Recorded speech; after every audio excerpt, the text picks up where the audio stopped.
চেনেললৈ স্বাগতম জনালো। আজি মই তোমালোকক 8th chapter environment and natural ৰিসোৰ্সেছৰ ওপৰত আলোচনা কৰিম। তোমালোকে মনোযোগ দি শুনিবা। পাৰিপাৰ্শ্বিকতা আৰু প্ৰাকৃতিক সম্পদ। পাৰিপাৰ্শ্বিকতা বুলি কওঁতে আমাৰ মনলৈ পৰিৱেশ সংক্ৰান্তীয় বিষয়বোৰ আহি যায়। এতিয়া পৰিৱেশ মানেনো কি? মাটি, পানী আৰু বায়ু এইকেইটাৰ লগত প্ৰাণী, উদ্ভিদ আৰু অন্যান্য যিবিলাক সম্পদ, সেই সম্পদৰ মাজত পাৰস্পৰিক সম্পৰ্কটোকে বুজা যায়। আমি সকলোৱে জানো যে বৰ্তমান বিশ্বত পৰিৱেশ সংক্ৰান্তীয় বিভিন্ন সমস্যাই দেখা দিছে। বৰ্তমান জল প্ৰদূষণ হৈছে, বায়ু প্ৰদূষণ হৈছে, কৃষিভূমি নষ্ট হৈছে, বিভিন্ন ক্ষেত্ৰতে বায়ুমণ্ডললৈ পৰিৱেশ দূষিত হোৱা আমি দেখিবলৈ পাইছো। সেয়েহে 1992 চনত ব্ৰাজিলৰ ৰাজধানী চহৰত ৰিঅ' ডা জেনেৰিঅ' যিখন চহৰ আছে, এই চহৰত ৰাষ্ট্ৰসংঘই পৰিৱেশৰ উন্নয়নৰ কাৰণে এখন ভূশীৰ্ষ সন্মিলন অনুষ্ঠিত কৰিছিল। তাত জলবায়ুৰ পৰিৱৰ্তন, জৈৱ বিচিত্ৰতা আদিৰ বিষয়সমূহ আলোচনা কৰা হৈছিল। আৰু ইয়াত প্ৰাকৃতিক সম্পদ বুলি কওঁতে কোনো এজন নিৰ্দিষ্ট ব্যক্তিৰ সম্পদৰ কথা উল্লেখ কৰা হোৱা নাই। ইয়াত কিছুমান উমৈহতীয়া সম্পদৰ কথা উল্লেখ কৰা হৈছে, যিবিলাক সম্পদৰ ওপৰত কোনো এটা ব্যক্তি বা এটা নিৰ্দিষ্ট অনুষ্ঠানৰ অধিকাৰ নাথাকে। যেনে ধৰক এটা নদীৰ কথা যদি আমি কওঁ, এটা হ্ৰদৰ কথা কওঁ, সেইটো কেতিয়াও এজন নিৰ্দিষ্ট ব্যক্তিৰ হ'ব নোৱাৰে। বা ঠিক তেনেকুৱাকৈ যদি আমি বৰ্তমান পৃথিৱীৰ জলবায়ুৰ কথা কওঁ বা বৰফেৰে আৱৰি থকা অঞ্চলৰ কথা কওঁ, মহাকাশৰ কথা কওঁ, তেনেহ'লে এইবিলাক কোনো এখন নিৰ্দিষ্ট ৰাষ্ট্ৰৰ অধিকাৰ নাথাকে। এইবিলাকৰ ওপৰত বিশ্বৰ সকলোবিলাক ৰাষ্ট্ৰৰে অধিকাৰ থাকে। সেইবিলাকে হ'ল কি? উমৈহতীয়া সম্পদ। এইবিলাক কথাকে এই অধ্যায়টোত আলোচনা কৰা হৈছে। আজি এতিয়া মই তোমালোকক এই অধ্যায়টোৰ ওপৰত থকা প্ৰশ্ন উত্তৰবিলাক দি যাম, তোমালোকে চাই যাবা। পৰিৱেশ শব্দটো কি শব্দৰ পৰা আহিছে? পৰিৱেশ শব্দটো ফৰাচী ভাষাৰ এনভাইৰনাৰ শব্দৰ পৰা আহিছে। এই শব্দটোৰ অৰ্থ হ'ল ঘেৰি ধৰা বা আগুৰি ধৰা। পৃথিৱীত থকা জীৱদেহক আৱৰি থকা সকলো ধৰণৰ জৈৱিক আৰু অজৈৱিক বস্তু পৰিৱেশৰ অন্তৰ্ভুক্ত। অৰ্থাৎ পৰিৱেশ হ'ল পানী, বায়ু আৰু ভূমি। এইবোৰৰ লগত মানুহ, অইন জীৱিত প্ৰাণী আৰু সম্পত্তিৰ পাৰস্পৰিক সম্পৰ্ক থকাটো বুজায়। বিশ্বৰ ৰাজনীতিত পাৰিপাৰ্শ্বিকতা সম্বন্ধীয় বিষয়বোৰ কিয় অন্তৰ্ভুক্ত কৰা হৈছে? সাম্প্ৰতিক কালত পাৰিপাৰ্শ্বিকতা সম্বন্ধীয় বিষয়বোৰ বিশ্ব ৰাজনীতিত অন্তৰ্ভুক্ত কৰা হৈছে যদিও এনেকুৱা বিষয়বোৰ আচলতে ভূগোল বিষয়তহে অন্তৰ্ভুক্ত হোৱাটো উচিত যেন লাগে। কাৰণ চৰকাৰে পৰিৱেশ প্ৰদূষণ ৰোধ কৰাৰ বাবে ব্যৱস্থা গ্ৰহণ কৰিব লাগে। তেন্তে এই সমস্যাবোৰৰ লগত কম বেছি পৰিমাণে ৰাজনৈতিক দিশ এটা জড়িত হৈ থকা দেখা যায়। পৰিৱেশ সংক্ৰান্তীয় প্ৰায়বোৰ সমস্যাই অকলে এখন দেশৰ চৰকাৰে সমাধান কৰিব নোৱাৰে, কিন্তু বিশ্বৰ সকলো ৰাষ্ট্ৰৰ সহযোগিতাৰ জৰিয়তে সমস্যাবোৰ সমাধান কৰিব পৰা যায়। আৰু সেইকাৰণে এই সমস্যাবোৰ বিশ্বৰ ৰাজনীতিৰ অংশ হৈ পৰে। ইয়াত আমি কিছুমান পৰিৱেশ সংক্ৰান্তীয় বিষয়ৰ উদাহৰণ দাঙি ধৰিব পাৰো, যিবিলাক সমাধান কৰিবলৈ বিশ্বৰ ৰাজনীতি জড়িত হৈ পৰে। যেনে সমগ্ৰ বিশ্বজুৰি কৃষিভূমি ক্ৰমান্বয়ে হ্ৰাস পাই আহিছে। যিখিনি কৃষিভূমি বৰ্তমান আছে তাৰ এটা বৃহৎ অংশই উৰ্বৰতা হেৰুৱাই পেলাইছে। কৃষিভূমিৰ লগতে নৈ, বিল আদিৰ দৰে মৎস্য উৎপাদন কৰি অহা সমগ্ৰ বিশ্বৰ জলভাণ্ডাৰো ক্ষিপ্ৰগতিত কমি অহাৰ লগতে জল প্ৰদূষণো বৃদ্ধি পাইছে। ইয়াৰ ফলত খাদ্য উৎপাদন হ্ৰাস পাইছে। ঠিক তেনেকৈ 2006 ৰাষ্ট্ৰসংঘই প্ৰকাশ কৰা হিউমেন ডেভেলপমেণ্ট ৰিপৰ্ট অনুযায়ী উন্নয়নশীল দেশসমূহৰ 1.2 বিলিয়ন লোক বিশুদ্ধ খোৱা পানীৰ পৰা বঞ্চিত হৈ থকাৰ লগতে 2.6 বিলিয়ন লোকৰ অনাময়ৰ সুবিধা নাই। ইয়াৰ ফলত এইবোৰ দেশত বিভিন্ন ৰোগ হৈ শিশুৰ মৃত্যু ঘটিছে। আকৌ উদাহৰণ যে বৰ্তমান সময়ত প্ৰাকৃতিক অৰণ্যসমূহৰ গছ-গছনিবিলাক কাটি পেলোৱাৰ বাবে জৈৱ বিচিত্ৰতা লোপ পাইছে। জীৱ-জন্তু বা উদ্ভিদৰ স্বাভাৱিক বাসস্থানবিলাক ধ্বংস কৰাৰ ফলতো জৈৱ বৈচিত্ৰতা লোপ পাইছে। ঠিক তেনেকৈ বৃহৎ উদ্যোগসমূহৰ পৰা নিৰ্গত হোৱা সেউজগৃহ গেছে বায়ুমণ্ডলৰ ওজন স্তৰত কিছুমান ফুটা বা বিন্ধাৰ সৃষ্টি কৰিছে আৰু এই বিন্ধাসমূহেদি সূৰ্যৰ অতি বেঙুনীয়া ৰশ্মি পৃথিৱীলৈ আহি মানুহৰ লগতে অন্যান্য জীৱ-জন্তুৰ বাবে ভাবুকি আহিছে। তেনেদৰে সমগ্ৰ বিশ্বতে উপকূলীয় অঞ্চলত গঢ়ি উঠা জনবসতিয়ে এই অঞ্চলসমূহ প্ৰদূষিত কৰিছে। গতিকে এইবিলাক সমস্যা কোনে সৃষ্টি কৰিছে? কোনখন দেশে প্ৰাকৃতিক সম্পদৰাজি কিমান ব্যৱহাৰ কৰিছে বা প্ৰদূষণ ৰোধ কৰিবলৈ কোনখন দেশে ব্যৱস্থা গ্ৰহণৰ বাবে দায়বদ্ধ ইত্যাদি প্ৰশ্নবোৰ ৰাজনীতিৰ লগত জড়িত হৈ আছে। নেক্সট কুৱেশ্যন, বিকাশৰ সীমাবদ্ধতা নামৰ গ্ৰন্থখন কোনে প্ৰকাশ কৰিছিল? 1972 ক্লাব অৱ ৰোম নামৰ এটা বিশ্ব সংস্থাই বিকাশৰ সীমাবদ্ধতা নামৰ গ্ৰন্থখন প্ৰকাশ কৰিছিল। ভূশীৰ্ষ সন্মিলন কি? 1992 জুন মাহত ব্ৰাজিলৰ ৰাজধানী চহৰ ৰিঅ' ডা জেনেৰিঅ'ত অনুষ্ঠিত হোৱা ৰাষ্ট্ৰসংঘৰ পৰিৱেশ আৰু উন্নয়ন বিষয়ক সভাখনক ভূশীৰ্ষ সন্মিলন বুলি জনা যায়।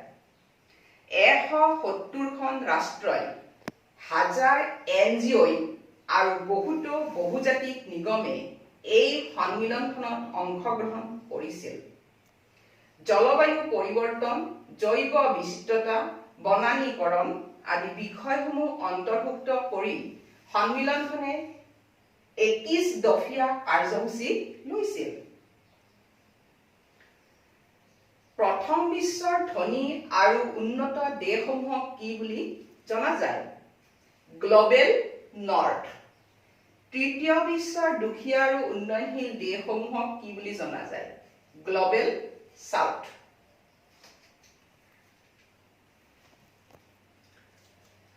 একৈশ দফীয়া কাৰ্যসূচী কোনে গ্ৰহণ কৰিছিল? ৰিঅ' সন্মিলনে। বহনক্ষম উন্নয়ন মানে কি বুজা? প্ৰাকৃতিক পৰিৱেশ আৰু প্ৰাকৃতিক সম্পদ নষ্ট নোহোৱাকৈ অৰ্থনৈতিক উন্নয়ন ঘটোৱাটোকে বহনক্ষম উন্নয়ন বোলা হয়। UNEPৰ সম্পূৰ্ণ নাম কি? United Nations Environment Programme. UNFCCCৰ সম্পূৰ্ণ নাম কি?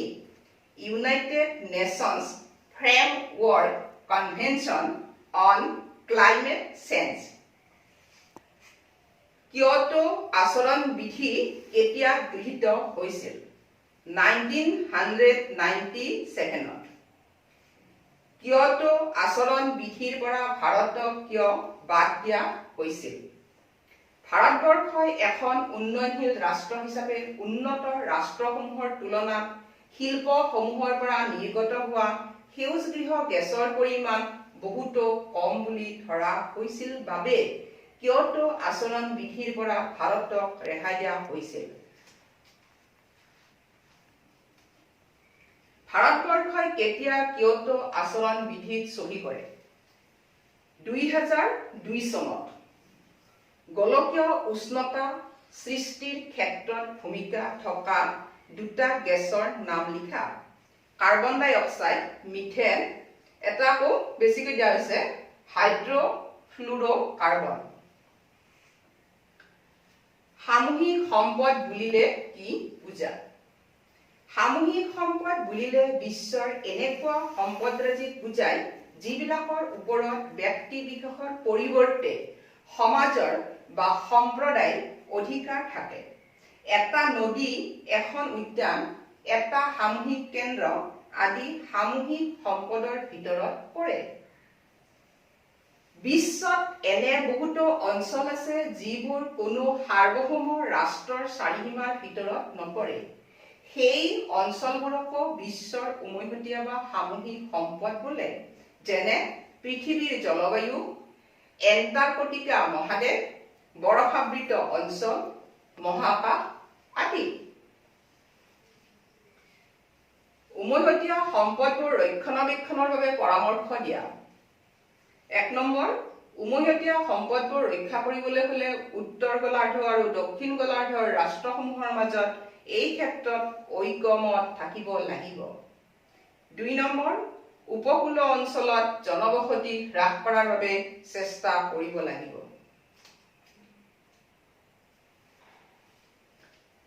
সমূহীয়া অথচ পৃথক দায়বদ্ধতা বুলিলে কি বুজা? বিশ্বৰ উমৈহতীয়া সম্পদ ৰক্ষা কৰাৰ ক্ষেত্ৰত উন্নত আৰু উন্নয়নশীল ৰাষ্ট্ৰৰ মাজত পাৰ্থক্য দেখিবলৈ পোৱা যায়। কাৰণ উন্নত দেশসমূহত যিমান বিলাক বৃহৎ উদ্যোগ আছে তাৰ তুলনাত উন্নয়নশীল ৰাষ্ট্ৰত বৃহৎ উদ্যোগৰ সংখ্যা কমকৈ থাকে। বৃহৎ উদ্যোগসমূহৰ পৰা নিৰ্গত হোৱা সেউজগৃহ গেছসমূহে বিশ্বত থকা পানী, জলবায়ু আদিবোৰ যিমানখিনি বিনষ্ট কৰিছে তাৰ তুলনাত উন্নয়নশীল ৰাষ্ট্ৰসমূহে কমকৈ ক্ষতিসাধন কৰিছে। উন্নয়নশীল ৰাষ্ট্ৰসমূহে দাবী কৰে যে তেওঁলোকৰ ঔদ্যোগিক বিকাশৰ প্ৰক্ৰিয়া যিহেতু চলি আছে, সেয়েহে এইবিলাক ৰাষ্ট্ৰৰ ওপৰত পৰিৱেশৰ আইনৰ চৰ্তসমূহ বেছি কঠিন হ'ব নালাগে। ইতিমধ্যে উন্নত ৰাষ্ট্ৰসমূহে পৃথিৱীৰ পৰিৱেশ বহুখিনি বিনষ্ট কৰিছে। সেয়েহে পৰিৱেশ সংৰক্ষণৰ বাবে উন্নত ৰাষ্ট্ৰসমূহক বেছি মূল্য বা দায়িত্ব দিব লাগে। এইদৰে ৰাষ্ট্ৰসমূহে পৰিৱেশ ৰক্ষাৰ ক্ষেত্ৰত পৃথক পৃথক দায়বদ্ধতা পালন কৰিব লাগে। আন্তঃৰাষ্ট্ৰীয় আৰু ৰাষ্ট্ৰীয় পৰ্যায়ত পৰিৱেশ সংৰক্ষণৰ বাবে কাম কৰা স্বেচ্ছাসেৱী সংগঠনৰ নাম লিখা। World Wildlife Fund, green piece.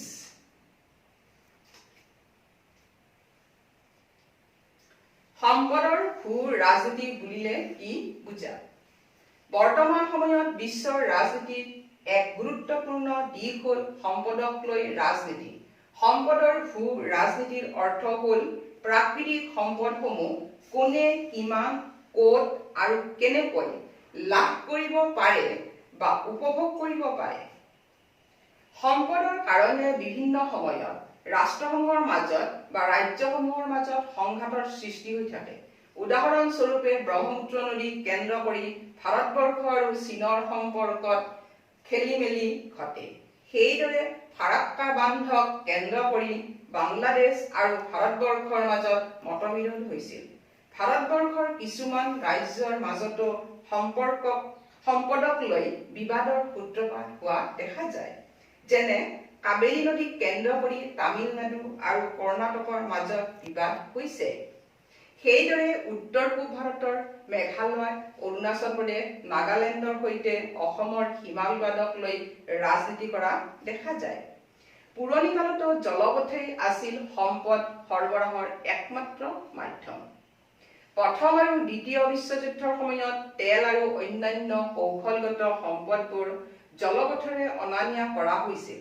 ভাৰতবৰ্ষৰ প্ৰাকৃতিক সম্পদবোৰৰ কিছুমান নৌ পৰিবহণৰ জৰিয়তে বিদেশলৈ ৰপ্তানি কৰিছিল। এই কাৰণতেই ৰাষ্ট্ৰবোৰে জলপথৰ ওপৰত নিয়ন্ত্ৰণ সাব্যস্ত কৰিবলৈ চেষ্টা কৰিছিল।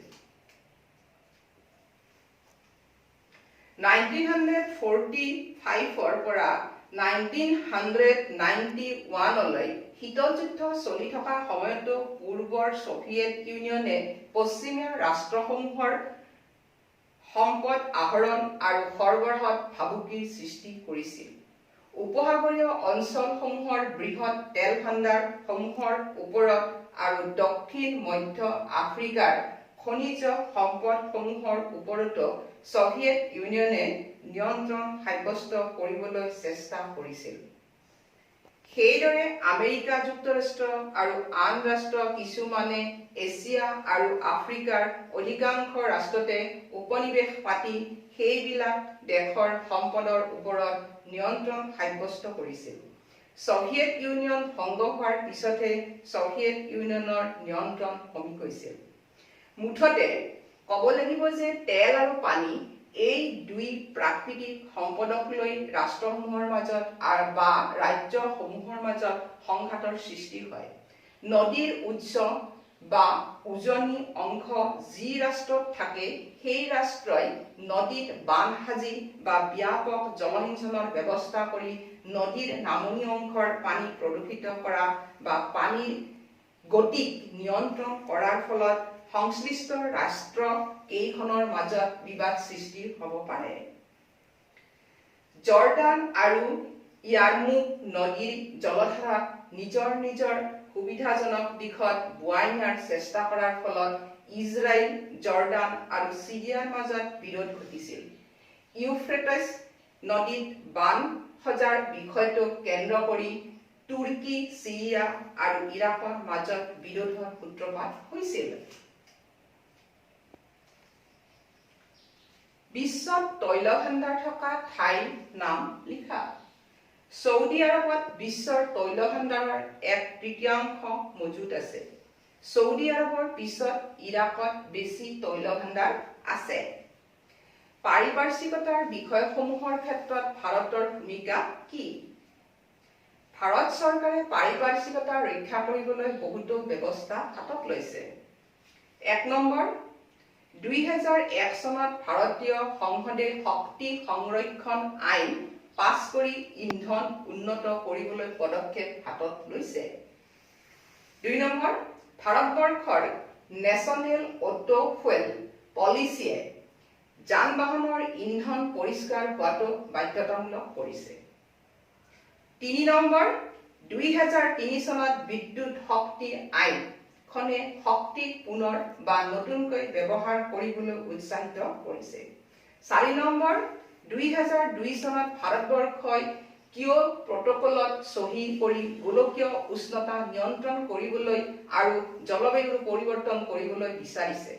5 নম্বৰ, ভাৰতবৰ্ষই প্ৰাকৃতিক গেছ আমদানি কৰিছে আৰু পৰিষ্কাৰ কয়লা আহৰণৰ প্ৰযুক্তিবিদ্যা গ্ৰহণ কৰাত উৎসাহ যোগাইছে। নেক্সট কুৱেশ্যন, খিলঞ্জীয়া জনসাধাৰণ কোনবিলাক? ৰাষ্ট্ৰসংঘৰ সংজ্ঞামতে খিলঞ্জীয়া জনসাধাৰণ সেইবিলাক লোকৰ বংশধৰ হয় যিসকল লোকে বিশ্বৰ আন অংশৰ পৰা আহি বৰ্তমান বসবাস কৰি থকা ভূখণ্ডত উপস্থিত হৈছিল। এইসকল জনসাধাৰণে তেওঁলোকৰ সংস্কৃতি সমসাময়িক পশ্চিমীয়া সংস্কৃতিতকৈ পৃথক বুলি ধাৰণা কৰে। এওঁলোকে নিজৰ সাৰ্বভৌমত্ব আৰু সাংস্কৃতিক আত্মনিয়ন্ত্ৰণৰ বাবে দাবী জনায়। খিলঞ্জীয়াসকলে তেওঁলোকে বাস কৰি থকা ৰাষ্ট্ৰখনৰ অনুষ্ঠানৰ সৈতে জড়িত হোৱাৰ পৰিৱৰ্তে নিজস্ব সামাজিক, অৰ্থনৈতিক আৰু সাংস্কৃতিক ৰীতি-নীতি আৰু পৰম্পৰাবোৰেৰে জীৱন অতিবাহিত কৰিবলৈ ইচ্ছা কৰে। ভাৰতবৰ্ষত খিলঞ্জীয়া লোকসকলক কি নামেৰে জনা যায়? অনুসূচিত জনজাতি। খিলঞ্জীয়া জনসাধাৰণৰ বিশ্ব পৰিষদ কেতিয়া গঠন হৈছিল? 1975ত।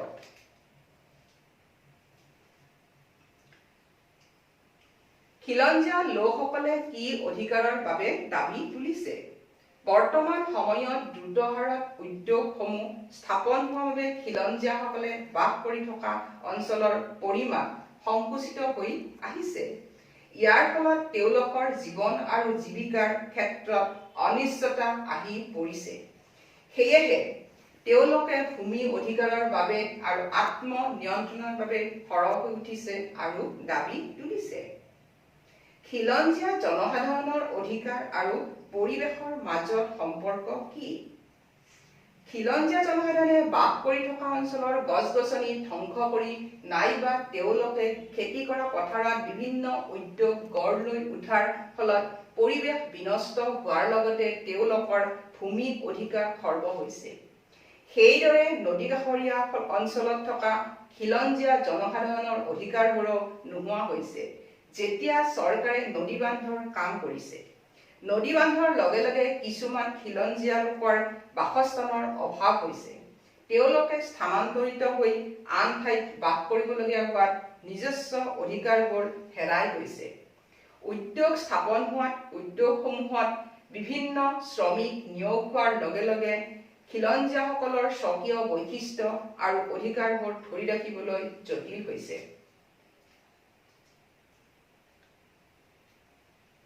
খিলঞ্জীয়া লোকসকলৰ অধিকাৰ ৰক্ষাৰ বাবে হাতত লোৱা কেইটামান ব্যৱস্থা উল্লেখ কৰা। 1 নম্বৰ, 1975ত খিলঞ্জীয়া লোকৰ বিশ্ব পৰিষদ নামৰ যিটো সংস্থা গঠিত হৈছে, সেই সংস্থাটোৱে ৰাষ্ট্ৰসংঘৰ পৰামৰ্শদাতা হিচাপে স্বীকৃতি লাভ কৰিছে। 2 নম্বৰ, পৃথিৱীৰ বিভিন্ন দেশৰ সংবিধানত এওঁলোকৰ অধিকাৰ ৰক্ষা কৰাৰ বাবে বিভিন্ন ব্যৱস্থা কৰিছে।